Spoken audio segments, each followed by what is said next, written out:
اللهم صل على سيدنا مولانا محمد وبارك وسلم عليه صلاة سلاما كثيرا كثيرا۔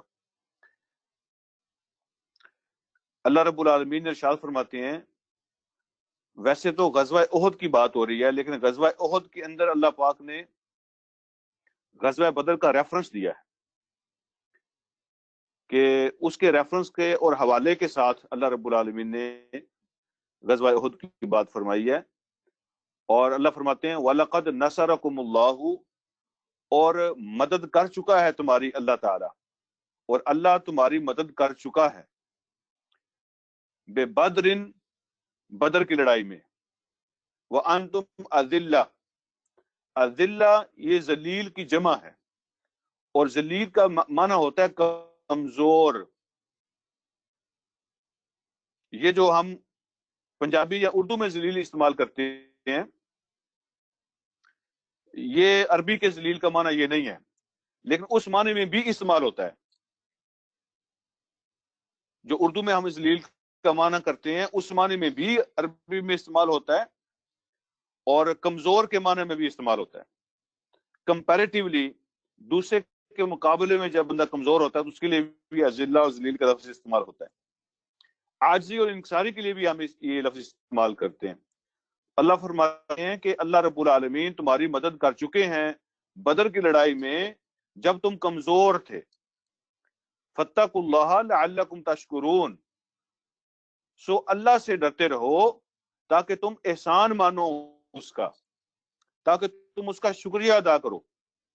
شکر کا معنی کسی کا احسان ماننا ہوتا ہے، کسی کا احسان اور کسی کی نعمت کو تسلیم کرنا، اور اس کے بعد اس کی فیور کو اور احسان کو تسلیم کر کے اس کا شکریہ ادا کرنا۔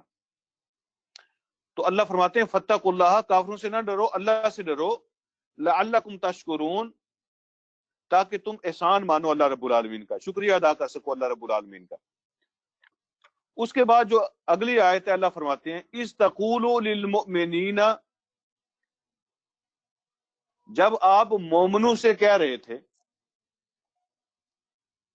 اے نبی صلی اللہ علیہ وسلم جب آپ مومنوں سے یہ کہہ رہے تھے الن یکفیکم، کیا یہ بات کافی نہیں ہے تمہارے لیے؟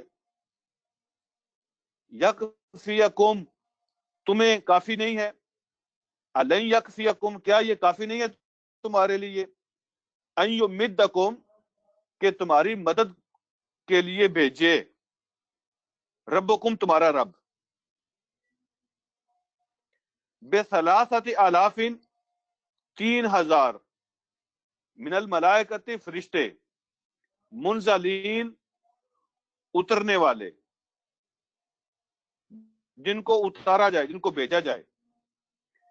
کیا یہ بات تمہارے لیے کافی نہیں ہے کہ تمہارا رب 3000 فرشتے بھیج کر تمہاری مدد کرے؟ بلا، کیوں نہیں؟ ان تصبروا وتتقوا، اگر تم ڈٹ جاؤ، میں نے صبر کا معنی کیا تھا پچھلے سبق میں بھی، صبر کا معنی ہوتا ہے ثابت قدمی دکھانا، ڈٹ جانا، برداشت کرنا۔ تو اللہ فرماتے ہیں بھلا کیوں نہیں، ان تصبروا، اگر تم ڈٹ جاؤ، برداشت کرو، ہمت دکھاؤ، وتتقوا، اور بچتے رہو، بچتے رہو، ڈسپلن کی خلاف ورزی نہ کرو، اپنے رسول کی نافرمانی نہ کرو، اپنے رب کی نافرمانی نہ کرو، ان نافرمانیوں سے اور ڈسپلن کی خلاف ورزی سے تم بچتے رہو اور استقامت دکھاؤ۔ پھر اللہ فرماتے ہیں وَيَأْتُوكُم مِّن فَوْرِهِمْ هَٰذَا، اور وہ آ جائیں تمہارے پاس۔ دشمن کی بات کی جا رہی ہے، کافروں کی بات کی جا رہی ہے۔ وَيَأْتُوكُم، وہ اٹیک کر دیں تم پر، حملہ کر دیں تم پر، آ جائیں تم پر، من فورہم ہاذا، اسی وقت۔ یہ جو فور کا لفظ ہے عربی زبان میں، یہ بالکل انہی معنوں میں استعمال ہوتا ہے جن میں ہم اپنی زبان میں اردو میں استعمال کرتے ہیں، فوراً جیسے کہتے ہیں، فوراً یا فی الفور۔ فی الفور یا فوراً کا معنی ہوتا ہے اسی وقت، ابھی ابھی۔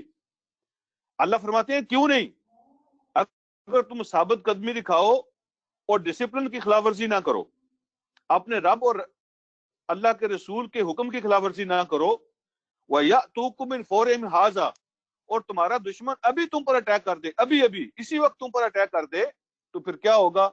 یمددکم ربکم بخمسۃ آلاف من الملائکۃ مسومین، تو مدد بھیجے گا تمہارا رب، اگر وہ ابھی تم پہ اٹیک کر دیں تو مدد بھیجے گا تمہارا رب بخمسۃ آلاف، 5000 فرشتوں کے ساتھ، 5000 فرشتوں کے ساتھ، مسومین، اور نشان لگائے ہوئے ہوں گے، یونیفارم پہنے ہوئے ہوں گے، اور یعنی ان پہ مارک لگے ہوئے ہوں گے، نشان زدہ۔ ایک مطلب یہ بھی بیان کیا ہے مفسرین نے کہ وہ نشان لگے ہوئے گھوڑوں پہ بیٹھ کے آئیں گے، مسومین کا معنی۔ تو اللہ رب العالمین کی طرف سے باقاعدہ تیاری کے ساتھ یونیفارم پہن کے، مارکس لگے ہوں گے، نشان زدہ ہوں گے، تو گھوڑوں پہ بیٹھ کے یا فرشتے یونیفارم پہن کے پراپر لڑائی کے موڈ میں تمہارے ساتھ آئیں گے۔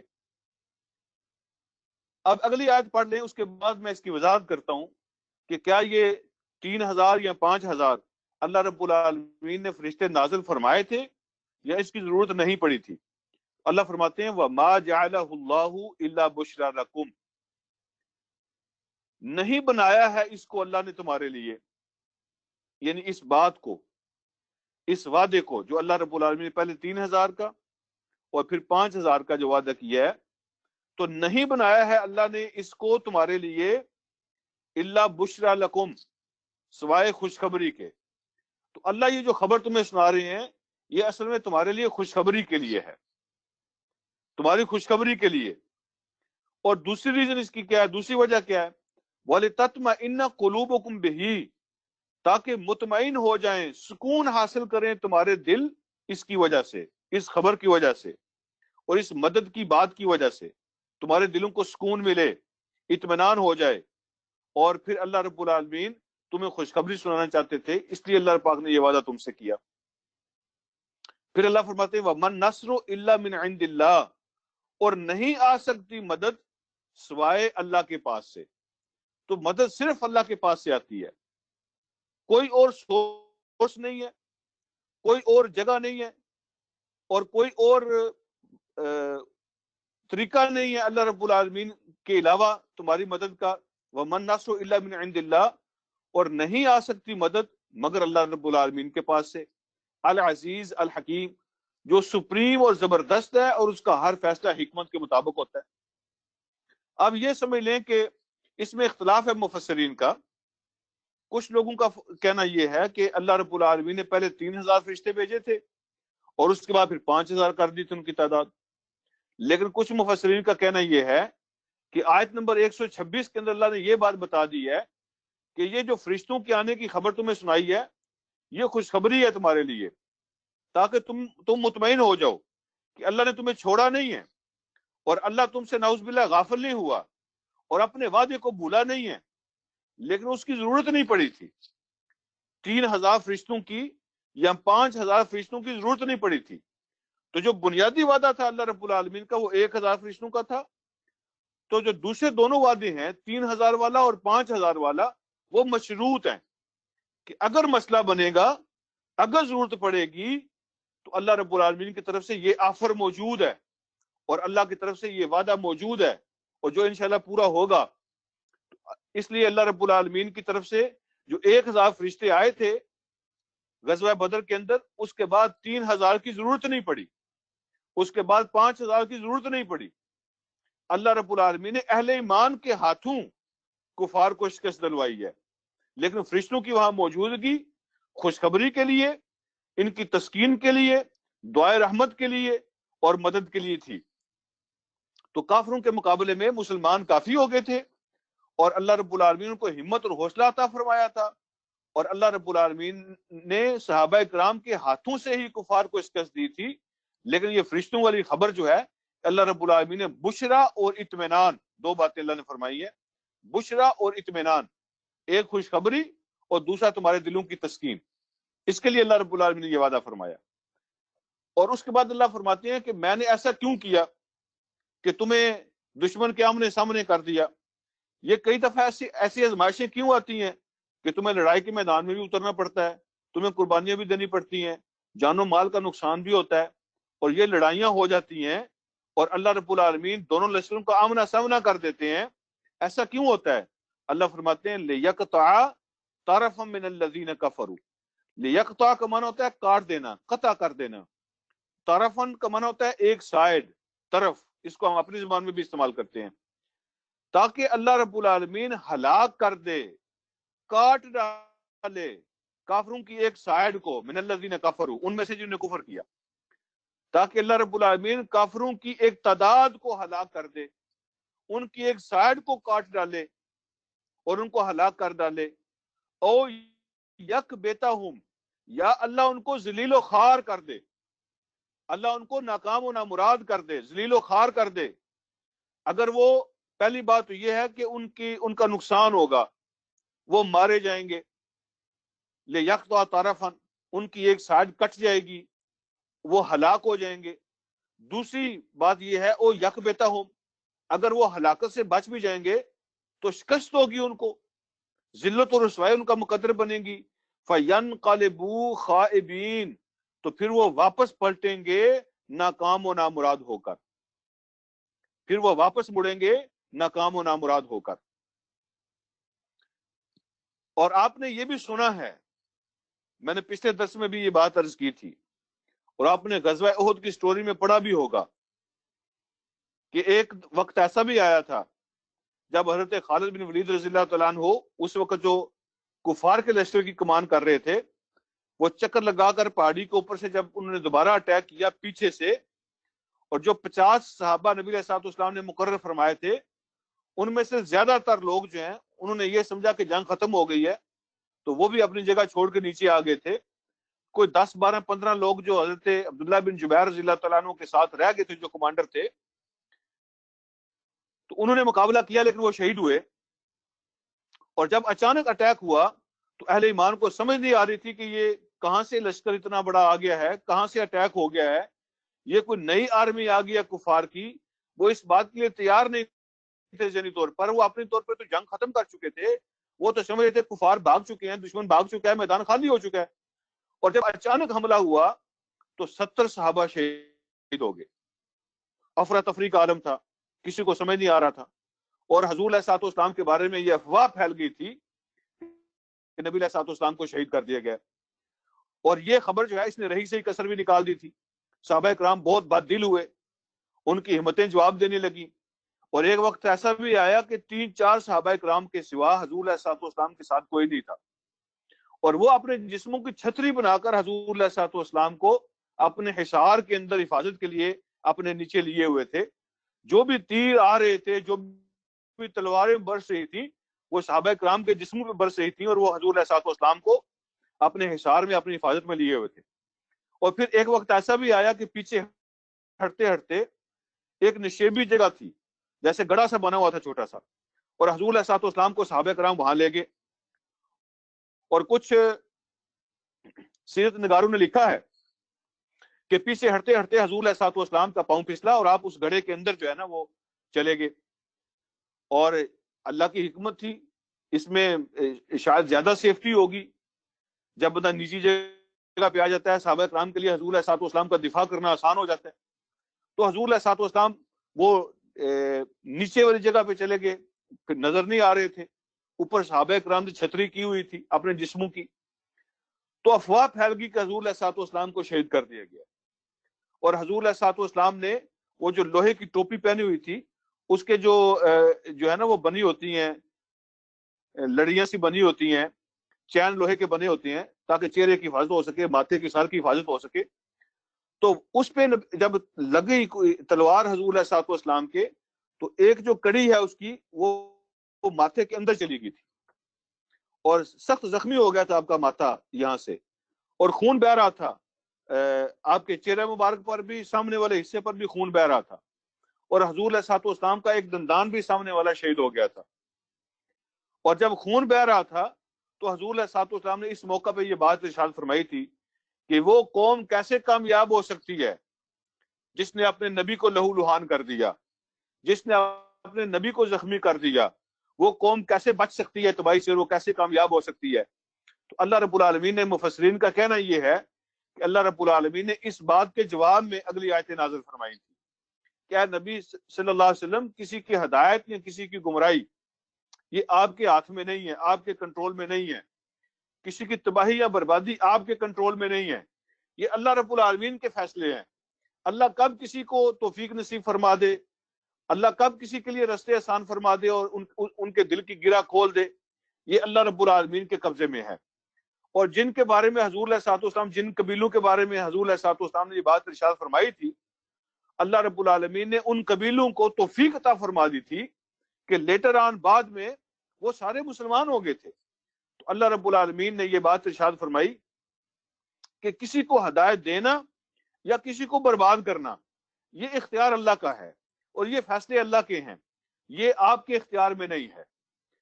اور اس کے ساتھ ساتھ کچھ لوگوں کے بارے میں حضور علیہ الصلوۃ والسلام کی چونکہ پہلے سے خواہش بھی موجود تھی، یعنی غزوہ احد کی جنگ سے پہلے یہ خواہش موجود تھی کہ وہ فلاں سردار بھی مسلمان ہو جائے، فلاں سردار بھی مسلمان ہو جائے، فلاں قبیلہ بھی مسلمان ہو جائے.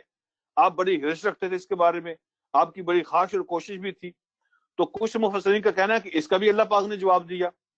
جب آپ کی خواہش تھی کہ فلاں فلاں فلاں مسلمان ہو جائیں، اللہ رب العالمین نے اس کا جواب دیا کہ یہ سارے معاملات اللہ کے اختیار میں ہے. آپ کا کام دعوت دینا ہے، آپ کا کام پیغام پہنچانا ہے، آپ پہنچا رہے ہیں، آپ اپنی ذمہ داری پوری کر رہے ہیں. کسی کے دل میں اتارنا، کسی کے دل کو کھول دینا ہدایت کے لیے، کسی کو یہ توفیق عطا فرما دینا، یہ اللہ رب العالمین کے فیصلے ہیں. اب اس بات کو ذہن میں رکھ کے اب اگلی آیت کو پڑھیے. اللہ فرماتے ہیں لیس لک من الامر شیء، نہیں ہے آپ کے اختیار میں، نہیں ہے آپ کے اختیار میں، من الامر اس معاملے میں سے، شیء کچھ بھی. اس معاملے میں یعنی ہدایت دینے اور نہ دینے کے معاملے میں آپ کے اختیار میں کچھ نہیں ہے. لیس لک من الامر شیء، نہیں ہے آپ کے اختیار میں اس معاملے میں سے کوئی چیز. پھر اللہ فرماتے ہیں او یتوب علیہم، چاہے تو اللہ ان کی توبہ قبول کر لے، توبہ کی توفیق دے دے ان کو. او یعذبہم، یا وہ ان کو عذاب دے. یہ فیصلے اللہ کے ہیں. یا اللہ ان کی توبہ قبول کر لے، ان کو اسلام قبول کرنے کی توفیق نصیب فرما دے. او یعذبہم، یا اللہ رب العالمین ان کو عذاب عطا فرمائے. فإنہم ظالمون، عذاب ان کو ہوگا اس لیے کہ وہ ظالم ہوں گے، کیونکہ وہ ظالم ہیں. تو جو ظالم ہیں ان کو سزا ملنی ہے، اور جو ظلم سے باز آ جائیں گے اللہ ان کو توبہ کی توفیق دے سکتا ہے. تو یہ سارا اختیار اللہ رب العالمین کے پاس ہے. چاہے تو ان کی توبہ قبول کر لے، چاہے تو ان کے ظلم کے بدلے میں، جب وہ ظلم کریں تو ان کے ظلم کے بدلے میں اللہ پاک ان کو سزا دے، اللہ پاک ان کو عذاب دے. اور عذاب کی صورت یہ ہو سکتی ہے کہ وہ زخمی بھی ہو جائیں، وہ مارے بھی جائیں، ان کے جان و مال کا نقصان ہو، اور ان کو ذلت اٹھانی پڑے، ان کو شکست کا سامنا کرنا پڑے. یہ سارے عذاب کی صورتیں ہو سکتی ہیں، ان کے ظلم کا بدلہ ہو سکتا ہے. اس کے بعد اللہ رب العالمین نے ارشاد فرماتے ہیں وَلِلَّهِ مَا فِي السَّمَاوَاتِ وَمَا فِي الْأَرْضِ، اور اللہ ہی کا ہے، اور اللہ ہی کا ہے جو کچھ آسمانوں میں ہے اور جو کچھ زمین میں ہے. صرف یہ بات نہیں جو پچھلی آیت میں بیان ہوئی ہے کہ یہ ہدایت دینے یا نہ دینے کے معاملے میں اختیار اللہ کا ہے، بلکہ اللہ فرماتے ہیں کہ اس کائنات میں جو کچھ بھی ہے سب کی ملکیت اللہ رب العالمین کے پاس ہے. ریئل اونرشپ اللہ رب العالمین کے پاس ہے. وَلِلَّهِ مَا فِي السَّمَاوَاتِ وَمَا فِي الْأَرْضِ، اور اللہ ہی کا ہے جو کچھ آسمانوں میں ہے اور جو کچھ زمین میں ہے. یہاں ایک بات میں آپ سے عرض یہ کرنا چاہتا ہوں کہ تقریباً آلموسٹ قرآن میں جہاں بھی آسمانوں کا ذکر آیا ہے وہ جمع کے صیغے میں آیا ہے، السماوات اللہ نے فرمایا. اور جہاں بھی زمین کا ذکر آیا ہے تو اللہ رب العالمین نے واحد کے صیغے کے ساتھ استعمال کیا. یہ آلموسٹ تقریباً پورے قرآن میں ایسے ہی ہے، سماوات اور ارض. ایسا کیوں ہے؟ حالانکہ حدیث میں یہ بات آتی ہے کہ زمینیں سات ہیں، جیسے آسمان سات ہیں زمینیں بھی سات ہیں. تو اللہ رب العالمین نے زمین کے لیے جمع کا صیغہ استعمال نہیں فرمایا، آسمان کے لیے جمع کا لفظ استعمال فرمایا. اس کی کیا وجہ ہے؟ تو اس کا جو سب سے آسان، عام فہم اور سمجھ آنے والا جواب ہے وہ جو مفسرین نے دیا وہ یہ ہے کہ ہر آسمان جو ہے وہ دوسرے آسمان سے مختلف ہے. ہر آسمان دوسرے آسمان سے مختلف ہے.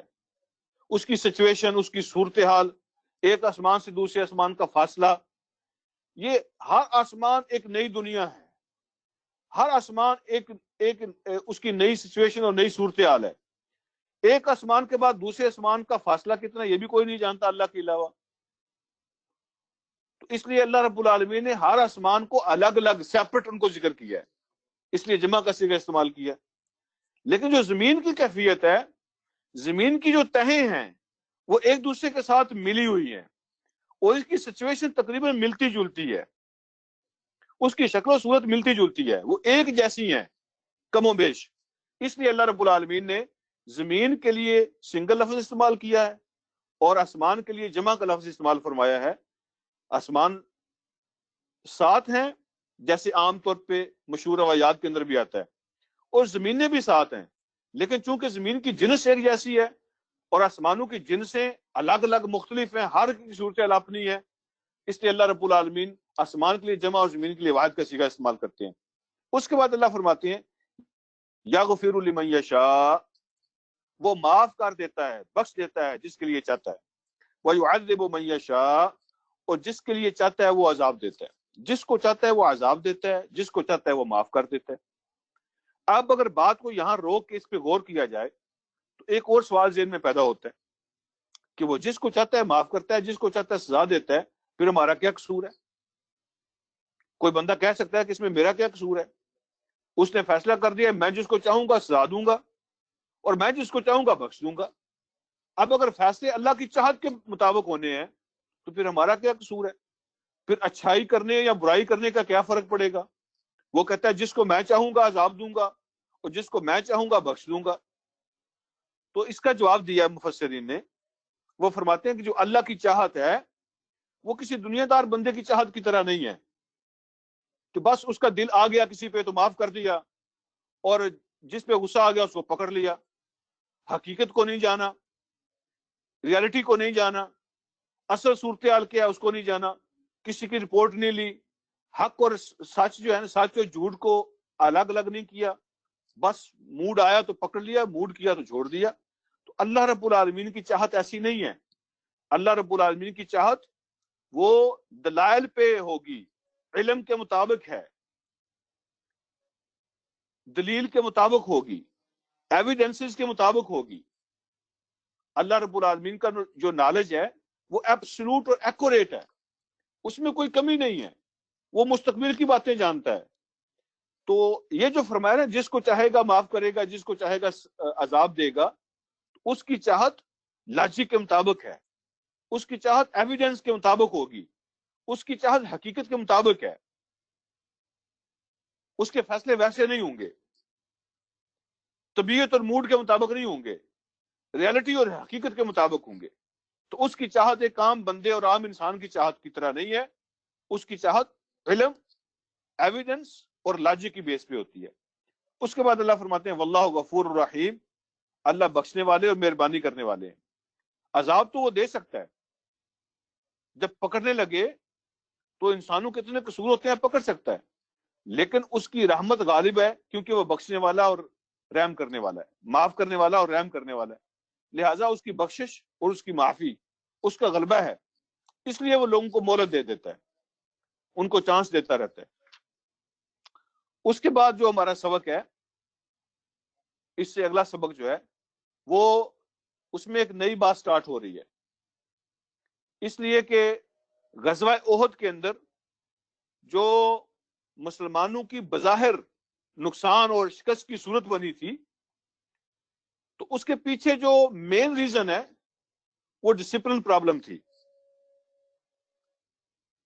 یہ جو اللہ رب العالمین کی اور اللہ کے نبی کی جو حکم عدولی ہوتی ہے، جو ڈسپلن کی خلاف ورزی ہوتی ہے، اس میں الاؤنسز کسی کے لیے نہیں ہوتے. اللہ کی جو قدرت ہے، اللہ جو فیصلے فرماتے ہیں، اس میں کسی کو الاؤنس نہیں ملتا، خام خواہ کی فیور نہیں ملتی. ایک قانون ہے وہ اللہ نے سیٹ کیا ہوا ہے، جو اس قانون کو فالو نہیں کرتا اس کو سزا ملتی ہے، اس کو نقصان اٹھانا پڑتا ہے. اللہ اس کے رسول کی تابع داری کرنا اور ڈسپلن کو فالو کرنا یہ ایک اصول ہے. جو بھی اس کو فالو نہیں کرے گا اس کو نقصان اٹھانا پڑے گا. اس کائنات میں صحابہ سے اچھی کوئی جماعت نہیں ہو سکتی, ان سے پیارے کوئی لوگ نہیں ہو سکتے, ان سے زیادہ کسی کے اندر تقویٰ نہیں ہو سکتا. لیکن جب ان کی طرف سے بھی ڈسپلن کی خلاف ورزی ہوئی, ان کو نقصان اٹھانا پڑا, کیونکہ اس میدان کے اندر الاؤنس کسی کو نہیں ملتا. اللہ رب العالمین کا بے لاگ قانون ہے. چونکہ غزوہ احد کے اندر جو مین وجہ بنی تھی وہ تھی مال کی ہرس, کہ لوگ مال جمع کر رہے ہیں, تو وہ جو اوپر موجود تھے انہوں نے کہا ہم بھی جا کے اپنے حصے کا مال جمع کرتے ہیں, مال غنیمت اکٹھا کرتے ہیں. تو اللہ رب العالمین نے جو اگلی آیات ہیں وہ ان کا جو آغاز فرمایا وہ مال کی محبت سے فرمایا. مال کی محبت کیا کیا کرواتی ہے اور کیا کیا ہوتا ہے. آگے جو ہے وہ سود کا بھی ذکر ہے, وہ بھی بیسیکلی مال کی محبت کی وجہ سے ہوتا ہے. اور اس کے بعد اللہ رب العالمین نے ایک مقابلے کا ذکر کیا ہے کہ اگر تمہیں مقابلہ کرنا ہی ہے تو مال جمع کرنے میں مقابلہ نہ کرو. ایک اور میدان موجود ہے جس میں تمہارا آپس میں مقابلہ ہونا چاہیے, اور وہ میدان ہے اللہ رب العالمین کی بخشش اور اللہ کی جنت حاصل کرنے کا میدان. اس میں دوڑو اور مقابلہ کرو, اس کی بات آ رہی ہے. پھر اللہ رب العالمین نے بڑی خوبصورتی کے ساتھ اور بڑے پیارے انداز میں اہل ایمان کی صفتیں بیان کی ہیں. اللہ رب العالمین کے سچے اور سچے ماننے والے, ان کی نشانیاں کیا ہوتی ہیں, کیا کیا صفتیں ان کے اندر پائی جاتی ہیں, کون سی ان کی کوالٹیز ہوتی ہیں, ان کا بیان آگے آ رہا ہے. اگلا رکوع بھی بہت اہم سبق ہے. لیکن آج کا سبق میں یہاں بند کر کے تھوڑا سا کل کے دن کے حوالے سے سبق ہم یہاں کلوز کر دیتے ہیں.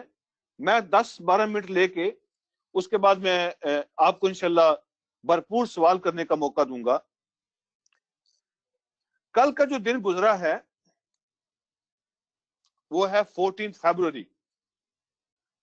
اگرچہ وہ گزر چکا لیکن ابھی کل ہی گزرا ہے, اس لیے اس پہ بات کرنا ٹو لیٹ نہیں ہے. اور میں سمجھتا ہوں کہ یہ تو ہر سال آ جاتا ہے, لہذا اس پہ آپ کے پاس انفارمیشن ہونی چاہیے. تو سب سے پہلی گزارش اس سلسلے میں یہ ہے کہ 14 فروری آج کل تقریباً پوری دنیا میں سیکولر اور لبرل لوگ جو ہیں وہ میڈیا کے تھرو, ٹی وی چینلز کے تھرو, فیس بک کے تھرو, سوشل میڈیا کے تھرو وہ کوشش کرتے ہیں کہ یہ جو بے حیائی ہے اس کو پروموٹ کریں. اور ویلنٹائن ڈے کے نام سے ہر سال 14 فروری کو یہ دن منایا جاتا ہے. لیکن حیرانگی کی بات یہ ہے کہ جن کی یہ ہسٹری ہے, جنہوں نے اس کو شروع کیا, ان کے اپنے اندر اس بارے میں بے شمار اختلافات موجود ہیں. یہ تقریباً عیسی علیہ السلام کی پیدائش سے 500 سال بعد کی بات ہے, 496 سال جب یہ واقعہ ہوا تھا رومن امپائر کے اندر. عیسائیوں کے جو فرقے ہیں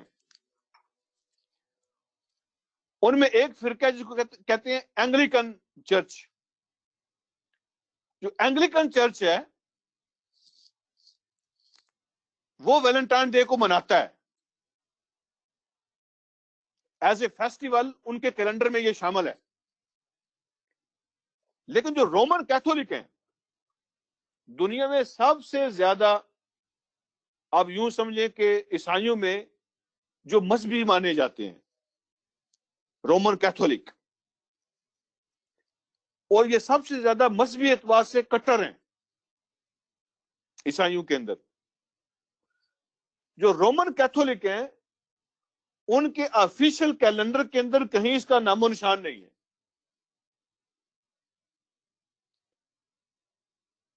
اس نام کی کوئی چیز ان کے کیلنڈر میں موجود نہیں. نہ وہ یہ فیسٹیول مناتے ہیں اور نہ ان کو اپنے مذہب کا یا اپنے کلچر کا حصہ سمجھتے ہیں. ان کا ایک اور فرقہ اس کا نام ہے ایسٹرن آرتھوڈکس. جو ایسٹرن آرتھوڈکس ہیں وہ یہ فیسٹیول جولائی میں مناتے ہیں، ان کے یہاں فروری میں نہیں ہے، وہ جولائی میں مناتے ہیں، یہ بھی اختلاف موجود ہے۔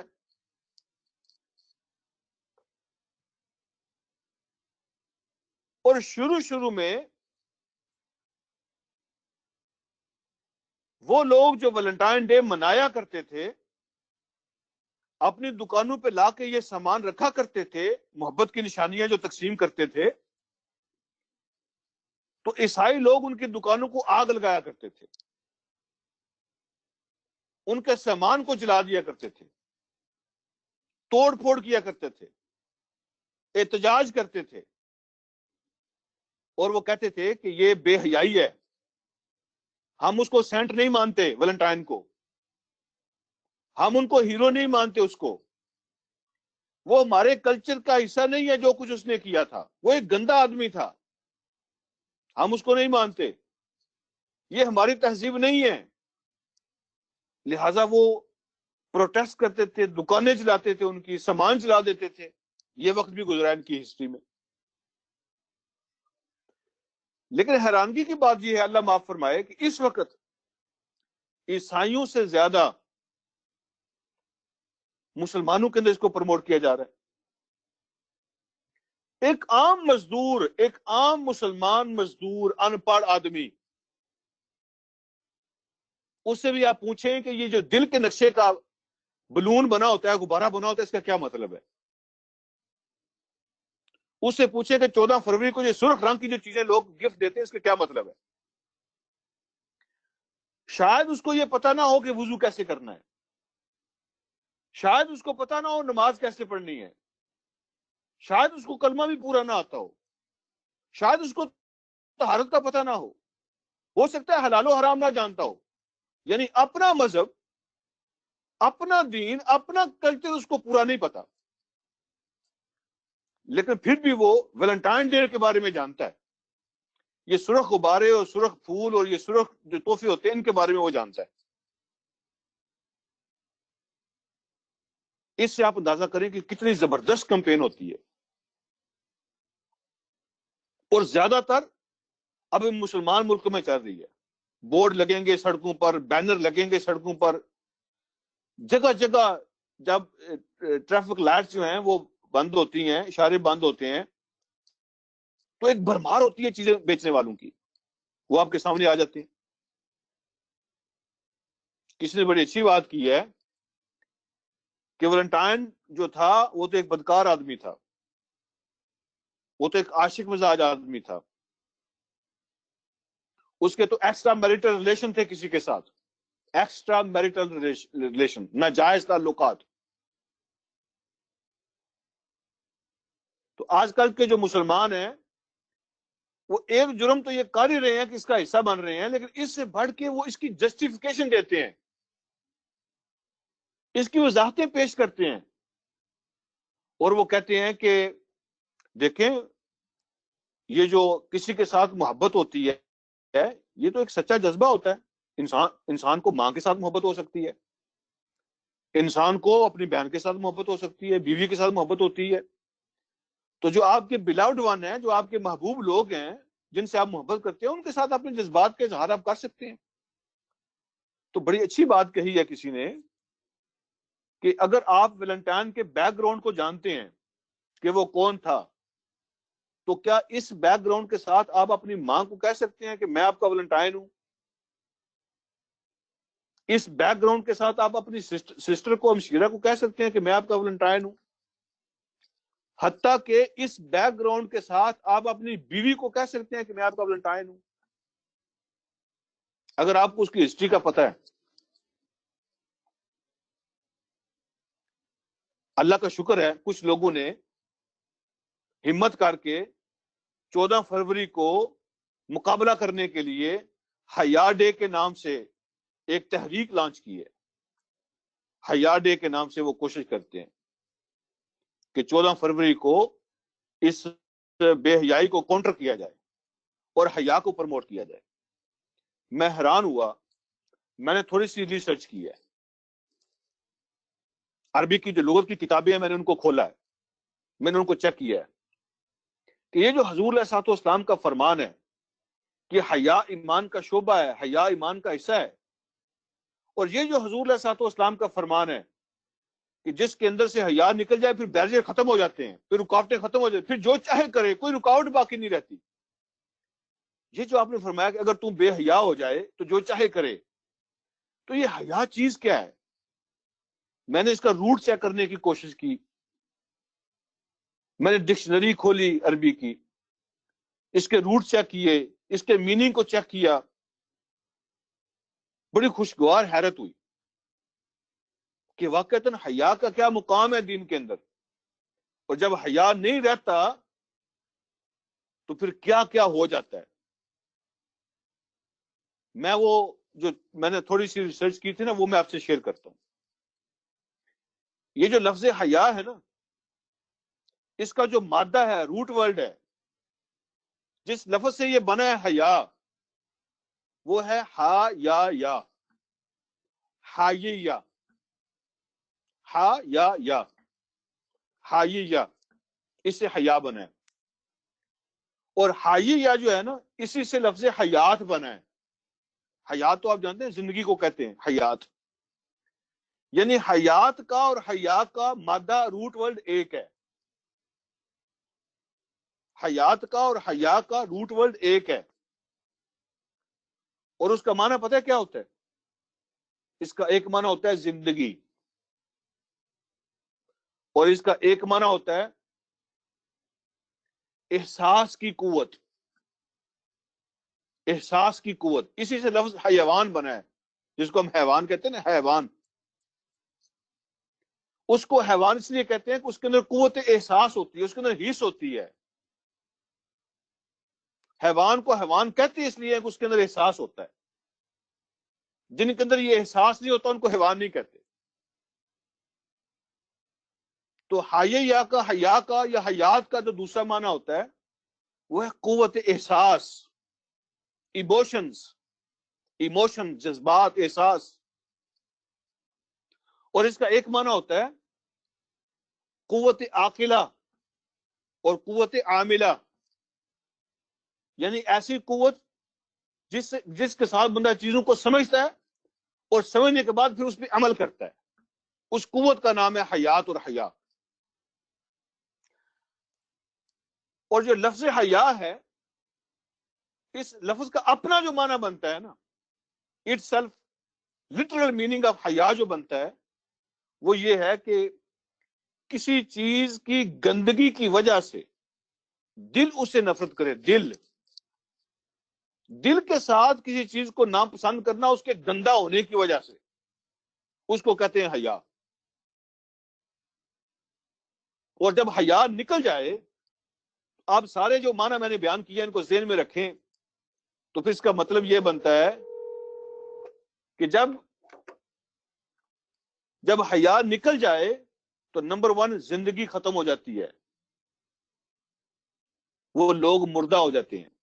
اللہ نے قرآن میں بھی ان کو مردہ کہا ہے جن کے اندر ایمان نہیں ہوتا، وہ مر جاتے ہیں. نمبر 1. نمبر 2، ان کے اندر سے احساس ختم ہو جاتا ہے جن کے اندر حیا ختم ہو جائے. نمبر 3، ان کے اندر سے قوت عاقلہ ختم ہو جاتی ہے. قوت عاقلہ، سمجھنے کی قوت، چیزوں کو چیک کرنے کی، پہچاننے کی قوت ختم ہو جاتی ہے. اور پھر عمل کا جذبہ ختم ہو جاتا ہے. عمل کرنے کے لیے آپ کے اندر ایک موٹیویشن ہوتی ہے، آپ کے اندر ایک ضمیر نام کی چیز ہوتی ہے جو آپ کو ابھارتی ہے عمل کرنے کے لیے. لیکن جب حیا ختم ہو جاتا ہے، وہ اندر کی جو قوت ہوتی ہے جو آپ کو پرووک کرتی ہے، موٹیویٹ کرتی ہے، ابھارتی ہے، جذبہ دیتی ہے، وہ ختم ہو جاتی ہے. جب حیا ختم ہو جاتا ہے وہ ختم ہو جاتی ہے. اور جب حیا ختم ہو جاتا ہے تو گندی چیز کی گندگی سے نفرت ختم ہو جاتی ہے. انسان کے اندر سے صفائی اور گندگی کا احساس ختم ہو جاتا ہے. گندی چیز سے نفرت ختم ہو جاتی ہے. آپ خود اب اندازہ کر لیں کہ وہ جو حدیث ہے، آپ کا فرمان کتنا سچا ہے، اور آپ نے کس طرح سی ٹی اسکین کیا ہے ماحول کا. آپ نے فرمایا جب حیا ختم ہو جاتا ہے تو پھر کوئی رکاوٹ نہیں رہتی، بندہ مر جاتا ہے، احساس ختم ہو جاتا ہے، عقل سمجھنے کی طاقتیں ختم ہو جاتی ہیں. اچھائی اور برائی کی پہچان مٹ جاتی ہے. یہ اصل چیز حیا ہے جو انسان سے سب کچھ کرواتی ہے. یہ بڑی پاورفل چیز ہے, یہ بڑی خاص چیز ہے, یہ بڑی اللہ کی نعمت ہے, یہ اللہ کی بڑی بلیسنگ ہے, یہ بڑی خاص چیز ہے اللہ کی جو اللہ پاک نے عطا فرمائی کسی کو. اس کو ڈیمیج نہیں ہونا چاہیے, اس میں کمی نہیں ہونی چاہیے. اور ہر وہ چیز گناہ کبیرہ ہوگی جو حیا کو ڈیمیج کرتی ہے. لہذا کوشش کر کے حیا کو پروموٹ کرنے کی کوشش کرنی چاہیے. اور میں آخری بات آپ سے یہ عرض کروں گا, 1 منٹ رہ گیا ہمارے پاس. آخری بات جو یہ گزارش کروں گا کہ جب اس طرح کے حالات پیدا ہوتے ہیں نا, پوری دنیا ہمارے خلاف ہے, میڈیا ہمارے خلاف ہے, کمپین ہو رہی ہے, ٹی وی چینل ہمارے خلاف ہیں, اور ہم بات کرتے ہیں تو اتنے شور کے اندر ہماری بات کا کوئی اثر نہیں ہوتا, سننے والا کون ہوتا ہے, اتنی پاورفل آوازیں ہیں, درمیان میں ہماری کمزور سی آواز ہے, کیا کر لیں گے ہم؟ بڑا مشکل حالات سے گزر رہے ہیں, بڑے مشکل جو ہے نا وہ فیز سے ہم گزر رہے ہیں. پریشان ہونے کی ضرورت نہیں ہوتی, گھبرانا نہیں چاہیے, اپنے ایمان کو تازہ رکھنا چاہیے, اپنی ہمت کو جمع رکھنا چاہیے, اور جو رستہ ہم نے سمجھا ہے, جو اللہ نے عقل دی ہے, بار بار گریں, بار بار اٹھنا چاہیے. دنیا میں بار بار آزمائے, آپ اپنے رستے پہ پکے ہو جائیں. یہ اس طرح کی جو سختیاں ہوتی ہیں نا حالات کی, یہ اللہ کی طرف سے شیکنگ ٹریٹمنٹ ہوتی ہے جگانے کے لیے. اس میں بہتری ہوتی ہے, اس میں خیر ہوتی ہے. بعض اوقات ہم گھبرا جاتے ہیں چونکہ ہماری آنکھیں لمیٹڈ دیکھتی ہیں, لمیٹڈ, ہمارا دماغ لمیٹڈ سوچتا ہے, ہم آگے کی سوچ نہیں سکتے, گھبرا جاتے ہیں. مولانا روم نے حکایات رومی کے اندر ان کی جو کتاب ہے ایک کہانی لکھی ہے. فرماتے ہیں ایک آدمی عشاء کی نماز کے لیے گھر سے نکلا, سخت اندھیرا تھا, بارش ہو رہی تھی, اس کو ٹھوکر لگی, ٹھڈا لگا, اور وہ کیچڑ کے اندر گرا. وہ اٹھا, اس نے ہمت نہیں آ رہی, جذبہ نہیں آ رہا, واپس اپنے گھر گیا, کیچڑ دھویا, کپڑے تبدیل کیے, پھر عشاء کے لیے نکلا. پھر ایک جگہ پہ اس کے ٹھڈا لگا, اندھیرا تھا سخت, پھر وہ کیچڑ کے اندر گرا, کپڑے باڈی پھر گندی ہوگی, پھر واپس آیا, اپنا جسم دھویا, کپڑے چینج کیے. جب وہ تیسری دفعہ نکلنے لگا نا, تو دروازے کے باہر ایک بندہ کھڑا تھا, ٹارچ لے کر یا لالٹین لے کر, لائٹ لے کر کھڑا تھا. وہ اس کو روشنی کرنے لگا, اس کے سامنے راستہ دکھانے لگا, اور وہ روشنی میں اس کو مسجد لے آیا. اس نے اپنی نماز ادا کی. جب نماز ادا کر کے نکلا تو حیران ہوا کہ وہ بندہ دروازے پہ ویٹ کر رہا ہے, اور اس نے پھر اس کے سامنے روشنی کی اور اس کو گھر تک پہنچایا. جب وہ گھر پہنچا تو اس نے کہا کہ خدا کے بندے تم کون ہو, اور یہ جو اتنی بڑی تم نے خدمت کی ہے آج, تو تمہیں کس نے کہا اور کیوں کی ہے؟ اس نے کہا اگر سچ بولوں نا تو میرا نام شیطان ہے, میں ابلیس ہوں. تو اور حیران ہوا. اس نے کہا ابلیس کا کیا کام مجھے روشنی کرتا, مجھے رستہ دکھاتا, میری مدد کرتا, نماز پڑھنے کے لیے, مسجد جانے کے لیے. اس نے کہا اصل میں جب تم پہلی دفعہ گرے تھے نا تو تیرے سارے گناہ اللہ نے معاف کر دیے تھے, اور جب تم دوسری دفعہ گرے تھے نا تو تیری فیملی کو بھی اللہ نے معافی دے دی تھی, اور تیرے درجات بھی اتنے بلند کر دیے تھے. مجھے فکر ہوئی, میں نہیں چاہتا تھا کہ تم تیسری دفعہ بھی گرو, اس لیے وہ جو گرنے سے تمہیں کچھ مل رہا تھا نا وہ اتنا بڑا ہے کہ میں نہیں چاہتا تم گرتے, لہذا میں تمہیں تیری مدد کرنے اور روشنی تمہیں دکھانے آیا. مسجد جاؤ گے, مسجد جانے کا ثواب اور نماز پڑھنے کا ثواب جو تمہیں ملے گا وہ تھوڑا ہے, لیکن یہ جو ٹھوکر کھانے کا, اللہ کے رستے میں گرنے کا اور زخم کھانے کا اور گر کے پھر اٹھنے کا جو ثواب ہے نا, یہ تمہاری نمازوں سے کہیں زیادہ ہے. میں نہیں چاہتا کہ یہ زیادہ ثواب تمہیں ملے. بس کہنے کی بات یہ ہے کہ یہ جو مشکلیں آتی ہیں نا, آزمائشیں آتی ہیں, بندہ گرتا ہے, بار بار زخم لگتے ہیں, رستہ نظر نہیں آتا, ہر طرف اندھیرا ہوتا ہے, اور کوئی سپورٹ نظر نہیں آتی. گھبرانا نہیں چاہیے.